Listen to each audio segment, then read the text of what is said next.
Nvidia says that two mystery customers accounted for 39% of its Q2 revenue, which is absolutely insane. If you've been following Nvidia, you know their current valuation and revenue is absolutely astronomical. So today we're going to speculate maybe who that might be and talk about the implications. But before we do, Jaeden, why don't you tell them about our school community? Yeah, so every single week, Jamie and I release a piece of content on our school community. We've been doing this for over a year now. So we have over 60 videos where we basically break down how we're currently using AI to grow and scale our businesses. Think of this as basically a masterclass in taking your business to the next level. If you're interested in a side hustle or making money online, the strategies and tools that teach you how to do that. This week, I broke down basically all of my strategies and the distribution tools I use to make thousands of dollars from music on Spotify. I use AI to help me generate the music. Some of it is, half AI, half my own voice. I'm not a musician, but I do like guided meditations, and I've done that since I was in college. I started this like 6 years ago. It's kind of a funny side hustle, but it makes me thousands of dollars, and it's reoccurring revenue, which is awesome.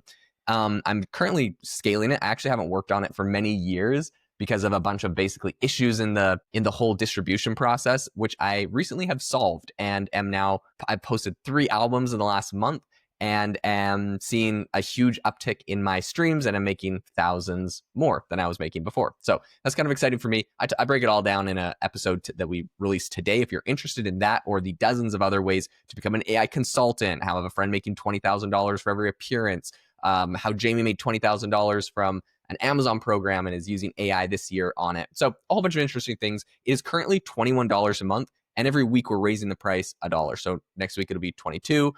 If you're interested in locking in the $21 a price before it goes up, you can go join now and it won't ever be raised on you. So there's a link in the description to the AI Hustle School community. If you've ever wanted to join, this would be the week to do it. We have amazing content slated in the future. We already know what our next episode's on, and we have over 60 episodes in the past. So go check it out. And yeah, we'd love to have you as a member. We have over 300 members. The link's in the description. All right, let's get into Nvidia. So I think the crazy thing, Jamie, you mentioned that it's 39% of their Q2 revenue that's coming from just 2 customers. But I think not a lot of people know just how much money that is. So that is basically in Q2, they reported $46.7 billion, which is huge. And that's, up 56% year over year. Most of this is basically driven by the AI data center boom. But what's really interesting in all of that is who their actual customers are. So, we mentioned 39% is from 2 customers, but one of the customers in particular is actually 23% of their total revenue. That is insane for a company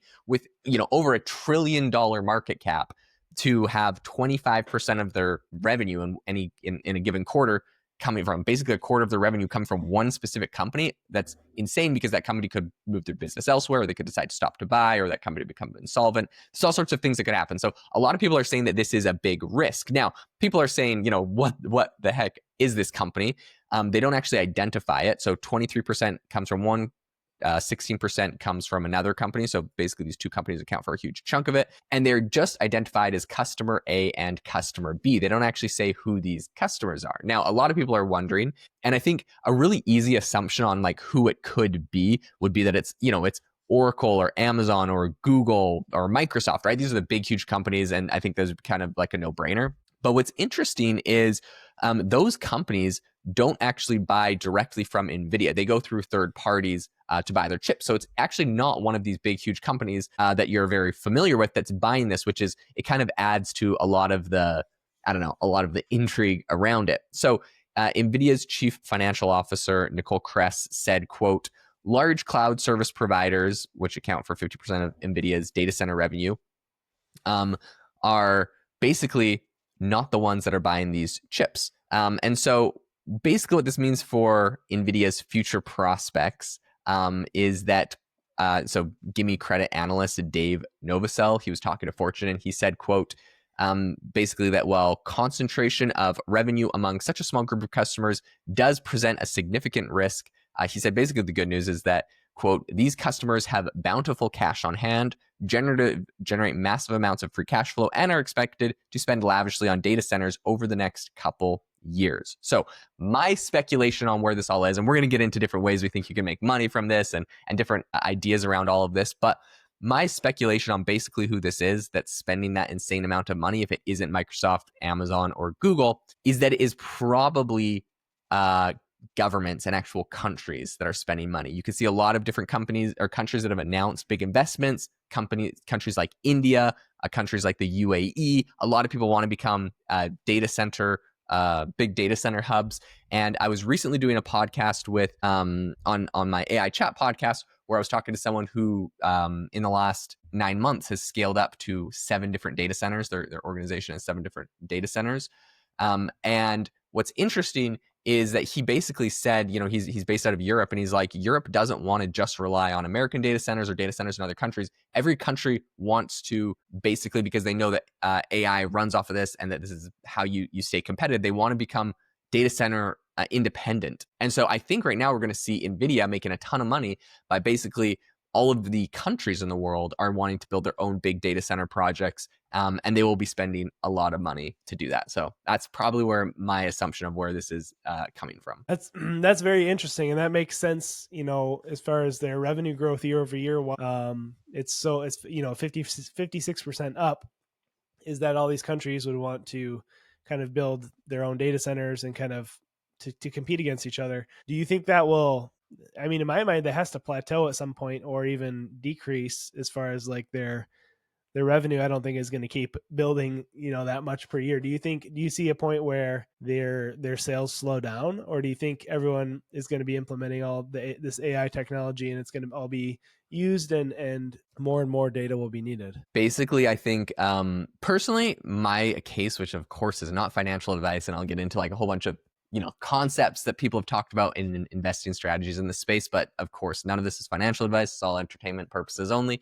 But my basic assumption is that we won't actually see a big drop. Now, of course, there could be something like that triggers a big black swan event where the stock market crashes and every company crashes. And if that happens, I think, yes, of course, we would see a slowdown in spending. But basically, given the current trajectory of the market, we've seen that heavy investments went from like startups and software companies to basically big, huge companies like Google and Microsoft, who now have their own data centers and compute platforms, their own cloud platforms, Microsoft Azure and Google Cloud and Amazon Web Services.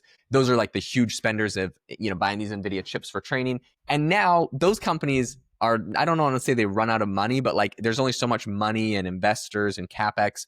And now it feels like we're moving towards the next phase, which is like entire countries that are buying these data centers. And I think maybe eventually you'll get even bigger to maybe like conglomerates like the European Union will all buy them like combined and stuff. So, and I guess we are seeing a little bit of that anyways right now and for the last few years, but I think that's going to be a bigger trend where basically we're going to get to these bigger and bigger buyers that view this as a strategic advantage. Maybe they're concerned about the risk of, China's AI supremacy and they want to be able to compete with them and, all sorts of reasons that I think basically, I don't think Nvidia is going to slow down. I think AI is going to be so chip hungry and it's going to be so data hungry. Basically, these data centers, these chips, I think we're just going to keep selling more and more of them, which is crazy to think about, but that's basically my assumption. And yeah, I think Nvidia has a really strong place. So I don't think they're actually getting, they're going to get disrupted anytime super soon. I think it's a pretty strong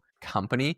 They're quite advanced. We see a lot of other players. We see like Meta saying they want to build chips and Google building their own chips. And so I think there's going to be definitely competitors there, but Nvidia has such a strong lead, and to be able to build a chip and spin up a whole chip fab is so expensive and takes so much time that by the time it's done, Nvidia just feels like they're leaps and bounds ahead. And also, Nvidia, I think it's fair to say, a lot of people just call them a Taiwan semiconductor company wrapper because they're basically getting very advanced chips and wafers from TSMC and they're adding them into their own GPUs and stuff. But like Nvidia isn't making everything themselves. So there is like a whole supply chain that helps feed this ecosystem. And TSMC, there's a company, I think a Dutch company that makes some of the really advanced parts, or is basically pioneered some really advanced technology there that is almost impossible to replicate. So there's like some very interesting, also fragile feeling parts of this whole ecosystem. So that's kind of why it can charge a premium and is so expensive, but very high tech, very crazy if you look at just like the yeah, the detail and attention to detail needed to make these chips, it's insane. But I think Nvidia is going to keep making money for a long time, and I think that their clients are just going to get bigger and bigger. But the question becomes, what happens when they reach the top of the pyramid and every country in the world has become their client? Like at some point, the growth stops. It doesn't get any bigger than that. So yeah, it's kind of crazy to think about, but my case on it is I'm pretty bullish on it still. Okay, there you have it. That's Jaeden's opinion. He's a little bullish on Nvidia. I think that's a pretty solid argument. Anyways, if you appreciated this episode or got any value out of it, be sure to leave us a rating or a review wherever you're listening. Those really help us out and give us some good feedback on how to improve the podcast. Also, again, check out our AI Hustle School community if you are interested in making money using AI or growing your business. Thanks for listening, and we'll see you next time.